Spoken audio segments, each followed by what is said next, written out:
Hello and welcome to this week's CareerWise, your loyal and constant friend when it comes to getting the very best out of your career. This week's show is all about career rejuvenation. We follow one man who's revived his passion for teaching by crossing the channel. I think there was a risk in London that I'd just stay in the same place and stay in the same job, and this has given me a new lease of life. And Fiona Flynn from the TES will be visiting a school which believes packing a suitcase is part of good continuing professional development. I am the most untravelled woman in the world. Do you think everyone should do a stint abroad, or is it a bit of a luxury? No, I think it just allows them to think in a different way when they come back home and to try new ideas. And we'll be discussing what teachers can do if they start to feel hemmed in. It gets like they can't see the wood for the trees. So they have to go back to basics about what did they want out of teaching. What was really going to make this a fulfilling career for them? And then how are they going to leverage that within the profession?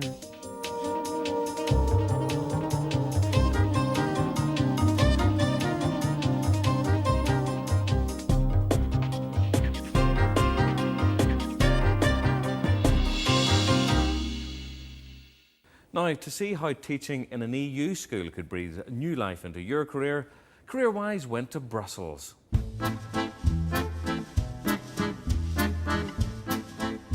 David Shaw taught modern foreign languages at a school in West London for 13 years.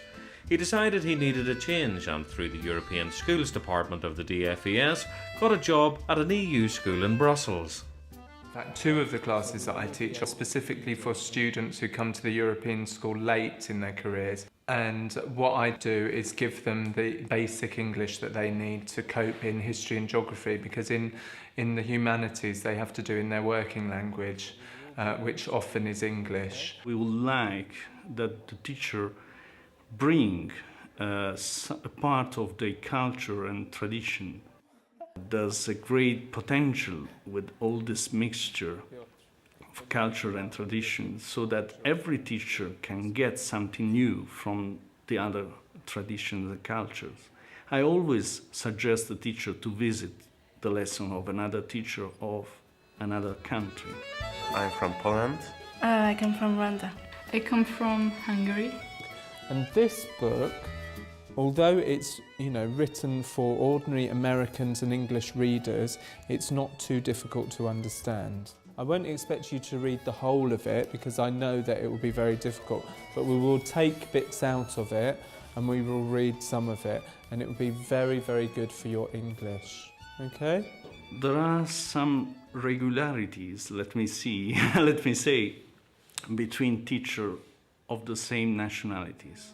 For example, probably typical of a British teacher is really student-centered, much more than the other nationalities. This doesn't mean that the student at the end doesn't have a good knowledge of the subject, but they really take care of each student as a whole, not only as a student of chemistry or as a student of maths. Okay. I'll give you a little bit of time to think about that, and then I'll ask you, okay? In the European schools you can actually be a teacher. There's not so much paperwork and you can really get into the subject that you enjoy. At English schools there's a lot of jargon and you have to know every little phrase that comes out.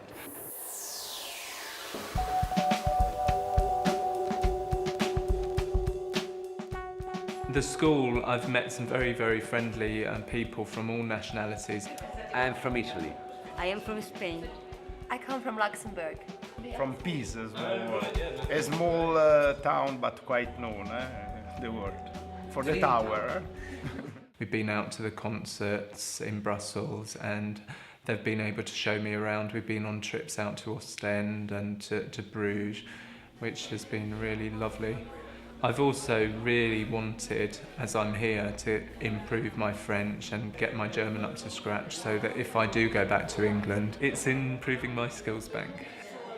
I think my quality of life has gone up actually. I walk to school every day, which is lovely. There's less pollution. I've got shops 2 minutes walk away. I can walk into Brussels. I think my quality of life has gone up substantially. Obviously it gives you plenty of advantages. I think there was a risk in London that I'd just stay in the same place and stay in the same job, and this has given me a new lease of life. But what if you want to stay at home? Joining me now are Andy Goodwyn of Reading University, career coach Susan Moss and Patrick Nash from the Teacher Support Network to discuss keeping up your passion for the profession. Well, welcome to you all to CareerWise. Thanks for coming in. Andy, I mean, you're responsible for training hundreds of teachers each year. What happens between the wide variety of training they get and a teacher finding himself or herself disillusioned and wanting to leave a few years down the line? I think there are two key things. I think with initial teacher training and their first year in teaching, the NQT year, they get a huge amount of attention. I mean, it's quite demanding and stressful, but they get lots of support, lots of feedback. They really feel they're being brought into the profession. Then there's a kind of vacuum, and second, they're just getting good at teaching about year 3 and really wanting to be a curriculum designer and be more creative, and they find themselves in a very tight box which is called the current prescriptive curriculum, and so they just get bored and fed up and want something more creative.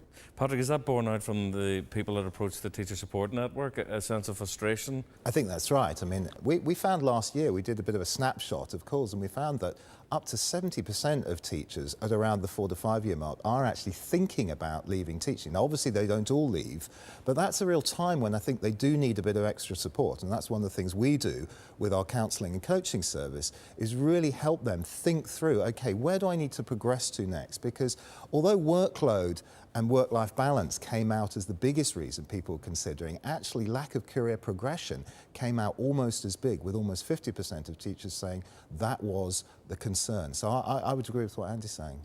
Susan, I mean, you've gone from working in schools to becoming a consultant. What do you say to teachers in terms of relieving them from that sense of entrapment in a job that perhaps didn't live up to all its promises?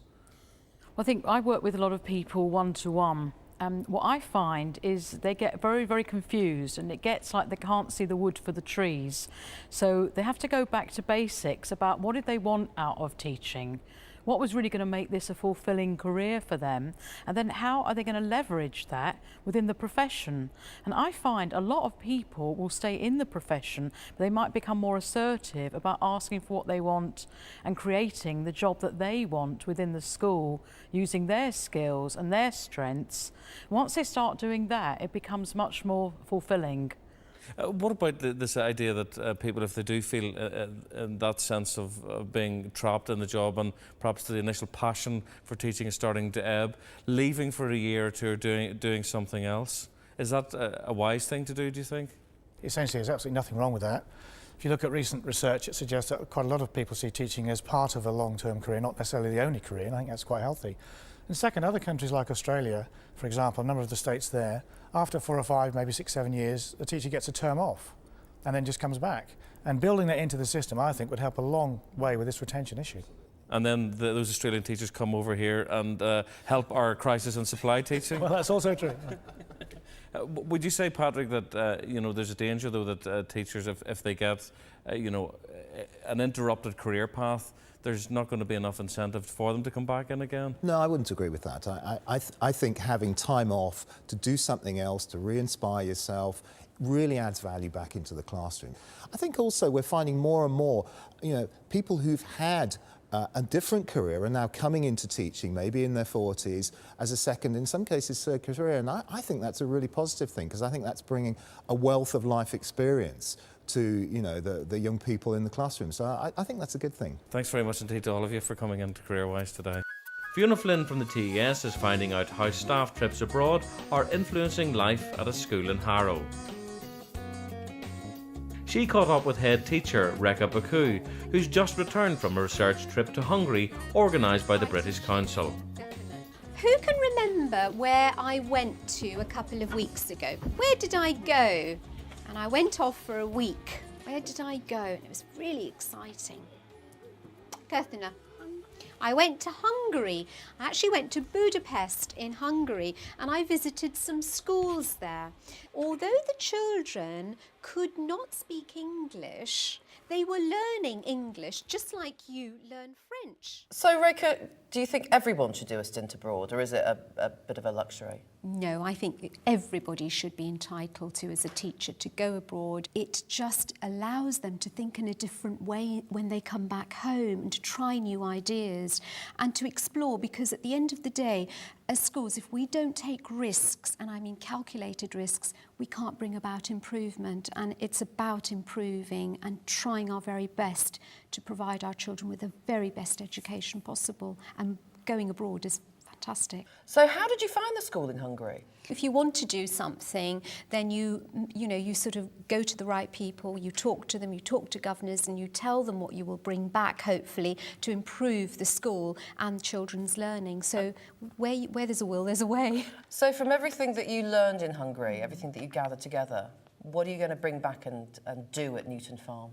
I think probably one of the most important things was the education that Budapest provides in terms of linking with parents and getting the community involved in a child's education. How do you mean? In terms of the parents actually having a say in the school and the children having a say in what goes on in the school, and the fact that the whole curriculum is designed for the pupils. It isn't about meeting targets, it's about generating that whole agenda of personalising learning for pupils. So is this more than a school's council? Oh, far more. And shall I tell you something else that's very interesting? They get to choose the teacher that they are going to stay with for 4 years. What do you think about that? Choosing your own teacher. What do you think about that? Jack? I think it's a good idea, because then it's like, if you choose the teacher you like, you will work much harder. Right, so you think liking your teacher and having a good relationship is a good thing? Yes. And that would help you and other children to learn? Yes. That's excellent. What does everybody else think? Layla? I think in a way it's bad, because it would make the teacher think that the pupils are in charge, but the teacher's not. That's an interesting concept, isn't it? Layla said it may make the teacher think that the children are in charge.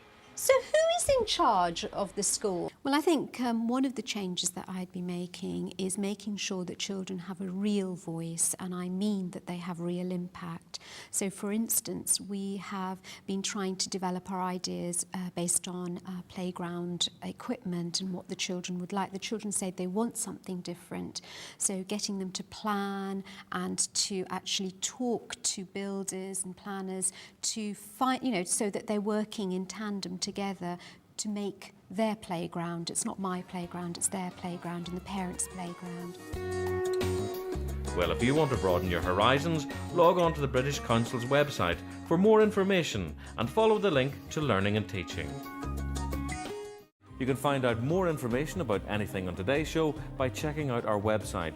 The address www.teachers.tv/CareerWise. Thanks very much indeed to all our guests for appearing on the show today. Thanks to you for watching, be it at home or in the staff room. We'll see you again soon.